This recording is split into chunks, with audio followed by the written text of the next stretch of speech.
Que dire en conversation avec une fille? Une question demeure, à savoir qu'est-ce que je dois dire? Et c'est toujours cette éternelle question. Je t'invite plutôt, en fait, à mettre du contexte là-dedans et à inverser la situation quand c'est possible. On va voir tout ça dans cette vidéo. Alors, reste bien concentré. On commence juste après 5 secondes d'intro.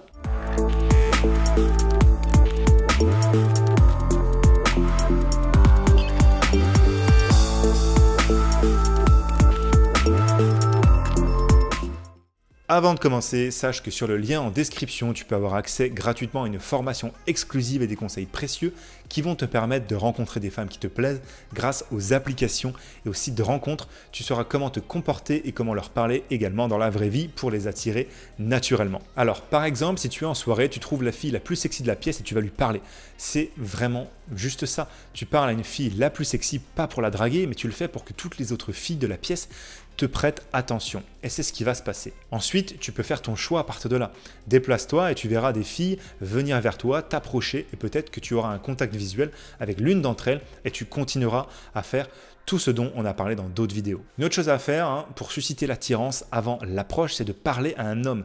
Maintenant, quand je te dis ça, je te veux dire de manière très platonique, de manière un peu friend. Moi, c'est ce que je fais souvent en soirée. Je trouve un couple assez ouvert, très amical. Peut-être qu'ils sont debout au bar, peut-être qu'ils sont à une table et je me positionne juste à côté d'eux et j'attends un petit peu d'entendre de quoi ils parlent. Si tu vas dans un bar et que tu trouves des gens qui ont l'air ouverts, qui ont l'air de s'amuser, avoir de bonnes conversations, il faut faire attention à ne pas trouver par exemple un groupe de 4 qui sont juste dans leur propre monde, sinon ça va être bizarre. Il faut différencier les gens qui sont fermés et ceux dont le langage corporel est ouvert et très sociable. Donc fais-toi ami un petit peu avec un couple où le gars est comme tu veux. Ensuite, ça va te mettre dans une position sociale où il y a peut-être des filles qui vont venir après dans le groupe et ça va être naturel, il y aura du contexte. Enfin, quand il s'agit d'approcher la fille, je trouve que l'espoir c'est d'être le premier ou le dernier gars à entrer. Traditionnellement, je suis le dernier arrivé.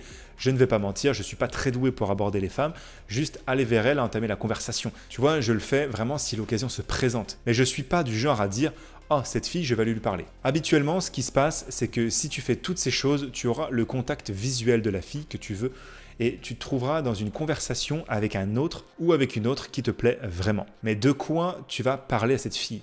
Où la conversation doit-elle aller? Est-ce que tout le monde a cette question en tête? Qu'est-ce que je dois dire aux filles quand je les rencontre pour la première fois? Toutes ces questions. Bien, honnêtement, le début de la conversation, c'est souvent un peu du blabla. C'est souvent un truc très simple.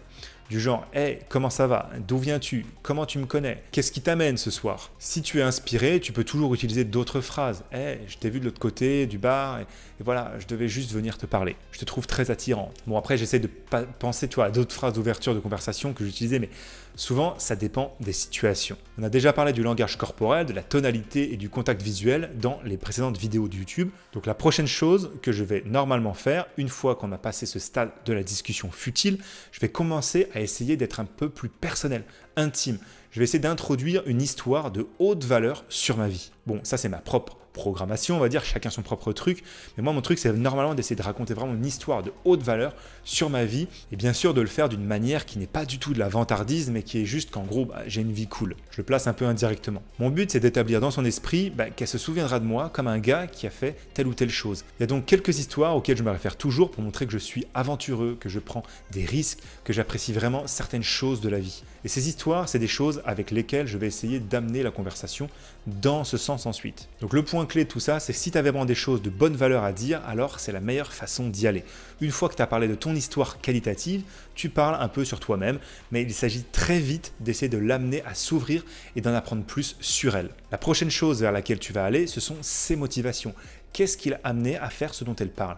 Qu'est-ce qui l'a amené à être comme ça? Mais encore une fois, la troisième chose, c'est que tu dois te concentrer sur la personne qu'elle est. Pourquoi fait-elle ce qu'elle fait? Qu'est-ce qui la caractérise? Et de cette façon, on dépasse le sujet premier dont tu parles avec elle, qui pourrait être le voyage. Tu vois, là, les réponses vont tomber, les vraies réponses. Et dans une situation personnelle ou une compréhension personnelle de l'autre, qu'est-ce qui l'a amené à être comme ça? La quatrième partie est ce que j'appelle la qualification. C'est là que j'affirme que j'aime qu'elle soit comme ci ou comme ça. Wow, c'est incroyable que tu sois si spontané. On pourrait passer un moment formidable à parcourir le monde ensemble. Quelque chose du genre.